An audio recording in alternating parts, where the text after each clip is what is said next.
The sheer military dominance of America is shocking. We spend more on our military than most developed countries combined. We've been the global superpower since World War II, and with all of our nukes, money, and technological superiority, people feel pretty comfy.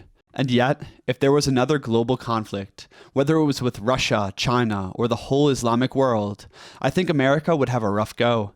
I'm not here to fearmonger or celebrate the collapse of American society.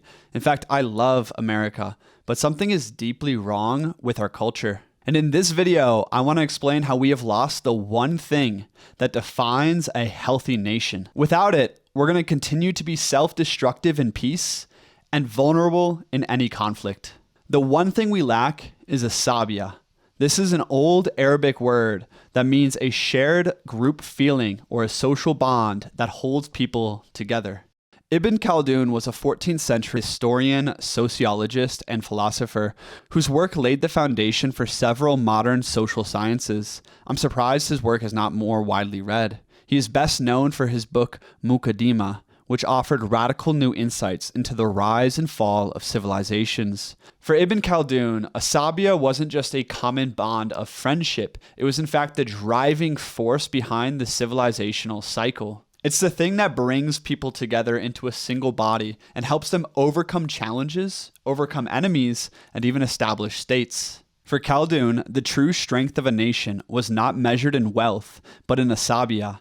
How much shared group feeling and cohesion do a people have? It's powerful asabiya that allows smaller forces to stand against mighty empires, and it is weak asabiya that leads to the fall of nations. The best example of strong asabiya can be seen in small nomadic tribes, which inspired much of Khaldun's insights. Khaldun studied the Bedouins, nomadic tribes of North Africa and the Middle East, who exemplified high asabiya forged by harsh desert life. Imagine being born into a nomadic tribe like the Bedouins, or perhaps the Scythian horse warriors of the Eurasian steppe.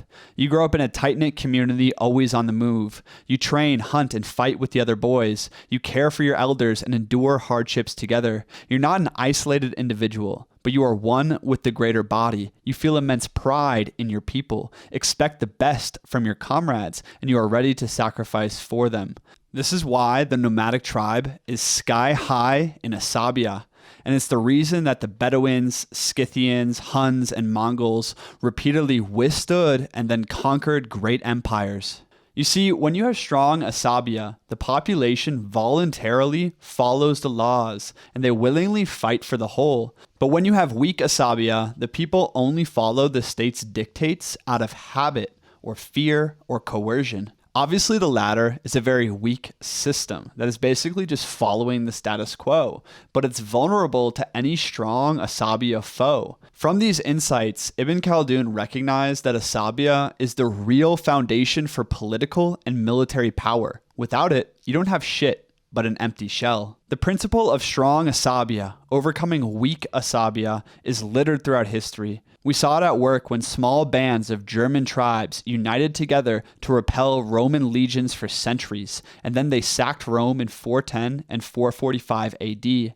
The Greek city-states also displayed high asabiya in the short time that they united against the Persian invaders and won a victory against mighty odds. They were fighting for everything they cherished, while the hordes of Persians didn't want to be there. This period of high asabiya, started by the 300 Spartans in the Gates of Fire, ushered in the Athenian Golden Age. A few generations later, Alexander the Great came along, fueled by the stories of his ancestors.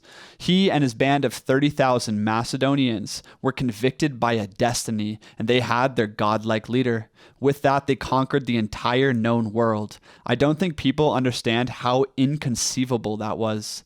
Darius, the great king of Persia, was in possession of 2+ million troops, not to mention a tremendous storehouse of gold.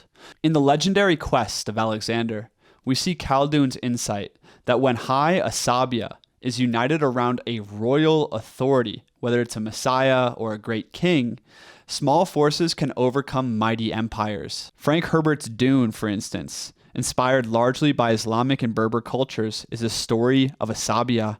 Herbert most definitely read Ibn Khaldun and used his ideas as the foundation for his work. Paul Atreides represented the royal authority. When he claimed his role as the Messiah, he became the figurehead for the immense Asabia of the Fremen. These lowly desert nomads united together into a single body under Paul Atreides, and they had the Asabia to conquer the great houses and the whole empire. Although it's not a direct connection to the real world, imagine if Muslims today received a divine leader or believed a Messiah had come, and that Messiah directed a holy war. Every 12-year-old with a knife would fight to the death for their God. This is how war was waged across most of history. I'm not trying to be a doomer or stereotype anyone here, nor do I think this type of holy war is about to happen. But we have been so sheltered today. It's been so many generations since real warfare, we forgot that across history, war was the norm, peace the exception, and most people fight for a God. And the state was designed for a very specific purpose: to protect the life and liberty of its citizens. But when you have too much peace and prosperity, citizens forget what citizenship even means, and the state forgets its function. Hence, Asabia weakens. Every citizen is just going their own way. There's no sense of civic virtue or duty, and the government is full of corrupt leaders pursuing their own selfish ends. The entire thing breaks down, and this is the civilizational cycle that Ibn Khaldun pointed out. And when a civilization is experiencing weak Asabia, they need a renewal or there will be a collapse. My dad was an Air Force fighter pilot stationed overseas for 12 years, and he and my mom say that what they miss most was the camaraderie with the other couples on the base. It felt like a family they would fight for, and they struggled to recreate this sense of Asabia ever since. The demise of American values and society, especially the lack of strong community, makes civilian life very hard and alien for returning veterans. This is well documented in the book Tribe by Sebastian Junger. Today, social bonds are almost gone.